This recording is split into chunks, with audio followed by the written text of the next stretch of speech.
जय हिंद दोस्तों, स्वागत है आपका हमारे यूट्यूब चैनल पर। और आज जो मैं बात करने वाला हूँ आपके आरपीएफ कांस्टेबल और सब इंस्पेक्टर के बारे में, यानी कि उसके लिए आपको क्या स्ट्रेटेजी बनानी चाहिए, कैसे आपको पढ़ना चाहिए, 8 घंटे 10 घंटे क्या आपका रूटीन होना चाहिए। उससे पहले मैं आपको बता दूं 2024 आपके लिए बहुत बड़ा साल होने वाला है, यानी कि वैकेंसियों से भरा हुआ ये साल है।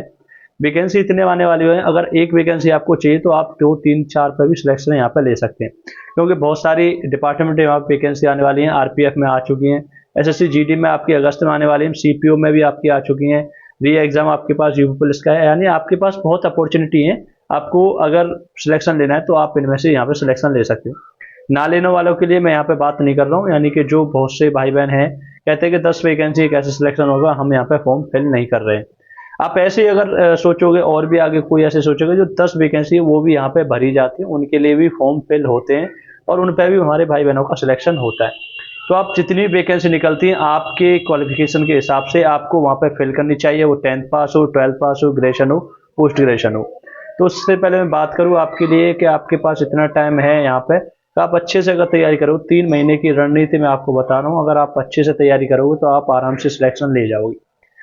यूट्यूब वाले सिर्फ आपको स्ट्रेटेजी बता सकते हैं, चाहे मैं हूं, चाहे कोई और है, चाहे किसी और की भी आप वीडियो देख रहे हैं, तो आपको वो सिर्फ स्ट्रेटेजी बता सकते हैं कि उन्होंने किस हिसाब से सिलेक्शन लिया, आगे को भी वो किस हिसाब से तैयारी कर रहे हैं। यानी कि मैं तैयारी कर रहा हूँ अपने आने वाले और एग्जाम के लिए, यानी अच्छी पोस्ट के लिए, तो आप भी यहाँ पे सिलेक्शन लेने के बाद तैयारी कर सकते हो। बहुत से मेरे भाई बहनों का यानी कि जो फैमिली बैकग्राउंड थोड़ा डाउन होता है तो वो सिर्फ कांस्टेबल के लिए पढ़ते हैं। आप कांस्टेबल के बाद भी यहाँ पे टाइम निकाल कर पढ़ सकते हो, जैसे मैं यहाँ पे तैयारी कर रहा हूँ। तो आरपीएफ के लिए आपको आपका सिलेबस पता है, क्वालिफिकेशन आपको पता ही है कि 10th पास और ग्रेजुएशन आपको चाहिए कांस्टेबल और सब इंस्पेक्टर के लिए, जिसमें आपका 50 नंबर की जीके रहने वाली है, 35 नंबर का मैथ, 35 नंबर की रीजनिंग। ये 3 टॉपिक यहाँ पर रहने वाले हैं, जिसमें 1/3 की नेगेटिव मार्किंग आपकी यहाँ पर है, यानी कि 3 क्वेश्चन गलत होने पर आपको 1 सही अंक यहाँ पर देना पड़ जाएगा। तो सोच समझकर आपको अगर मॉक टेस्ट भी लगा रहे हैं तो आपको उस हिसाब से लगाना चाहिए कि आपका गलत ना हो जाए, चाहे आपके कम क्वेश्चन वहां पे अटेम्प्ट हो। ज्यादा क्वेश्चन अटेम्प्ट करने के चक्कर में बहुत सारे मेरे भाई बहन बहुत सारे गलत कर जाते हैं, जिससे नेगेटिव मार्किंग में उनका डाउन हो जाता है। तो सबसे पहले मैं बात करूं सबसे ज्यादा जो वेटेज है उसका जीके के बारे में।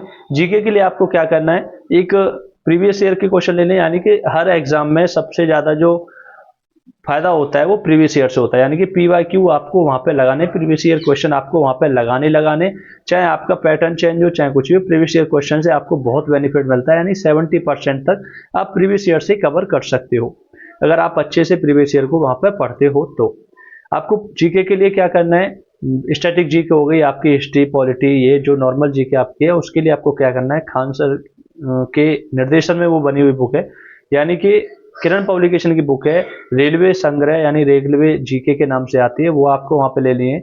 इसमें बहुत सारे क्वेश्चन है, आपके लिए बहुत बेनिफिट रहेगी। और ये ऑब्जेक्टिव है, सबसे बड़ा फायदा ये है कि ऑब्जेक्टिव है, आपको थ्योरी वगैरह यहाँ पे पढ़ने की जरूरत नहीं है।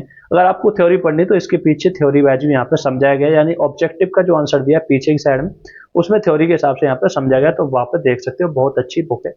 करंट अफेयर के लिए मैं आपको प्रेफर करूँ, आपको स्पीडी से अच्छी कोई करंट अफेयर नहीं हो सकती, क्योंकि स्पीडी आज के टाइम में बहुत ज़्यादा मोस्ट इंपोर्टेंट बुक है, यानी कि बहुत ज़्यादा प्रेफर करते हैं लोग यहाँ पे कांस्टेबल की चाहे सब इंस्पेक्टर के लिए। स्पीडी की बहुत अच्छी यहाँ पे बुक ये है, आप इसको अगर करोगे तो बहुत अच्छा आपका स्कोर यहाँ पे जीके के अंदर हो जाएगा।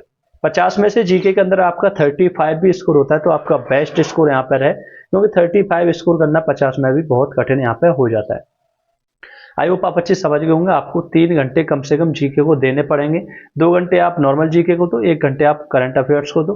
बाकी अगर आप क्लास वगैरह लेते हो तो जीके के मेरे हिसाब से क्लास लेने की जरूरत यहाँ पे नहीं है। नेक्स्ट मैं बात करूं मैथ के बारे में। मैथ जो आपका अर्थमेटिक और एडवांस के आपके 35 में से 5 क्वेश्चन 7 क्वेश्चन कितने भी हो सकते हैं। आपको अर्थमेटिक के लिए क्या करना है, करंट पब्लिकेशन की प्रीवियस ईयर के भी क्वेश्चन आते हैं, या आप अगर नॉर्मल या किसी भी यूट्यूबर से या किसी भी टीचर से आप क्लास लेते हो, उस टॉपिक की क्लास लेने के बाद आप चाहे तो RS अग्रवाल में से लगा सकते हो, चाहे आपके पास गगन प्रताप सर की बुक है उससे लगा सकते हो, आदित्य रंजन सर की उससे लगा सकते हो, किरण पब्लिकेशन की उससे लगा सकते हो। यानी कि किसी भी टॉपिक को आप पढ़ रहे हो उस टॉपिक के प्रीवियस ईयर आपको क्वेश्चन वहां पे लगाने हैं। उसमें टॉपिक वाइज आपको दिया हुआ, मान लो आपने प्रॉफिट लॉस पढ़ा आज, प्रॉफिट लॉस में आपको प्रीवियस ईयर के क्वेश्चन लगा लो, चाहे जो आपके पास बुक है, नई बुक लेने की जरूरत नहीं है, जो भी बुक आपके पास है उसमें से आप वो टॉपिक वहां पे कवर कर सकते हो। आपको मैथ में और रीजनिंग आपको क्या प्रैक्टिस आपकी ज्यादा मायने रखेगी, आप जितनी ज्यादा प्रैक्टिस करोगे उतना अच्छा स्कोर आपका वहां पर हो जाएगा। नेक्स्ट सबसे लास्ट में बात करूँ रीजनिंग के बारे में, तो रीजनिंग में आपको कोई भी बुक लेने की वहाँ पे जरूरत नहीं है।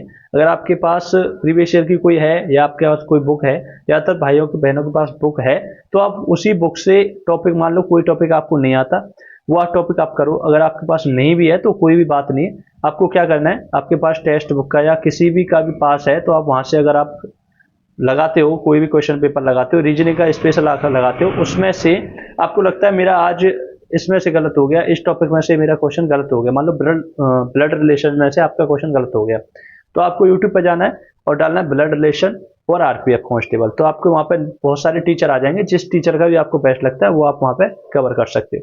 रीजनिंग में आपको सिर्फ प्रैक्टिस करनी है, आपको कोई भी बुक लेने की वहाँ पे जरूरत नहीं है। मैं ये नहीं कहूँगा आपको ये बुक लेनी है वो बुक लेनी है, बुक आपको क्या करना है, सोर्सेस कम करने और आपका मतलब जो तैयारी है वो ज़्यादा होनी चाहिए, यानी कम बुक में आपको ज़्यादा वहाँ पे तैयारी करनी है।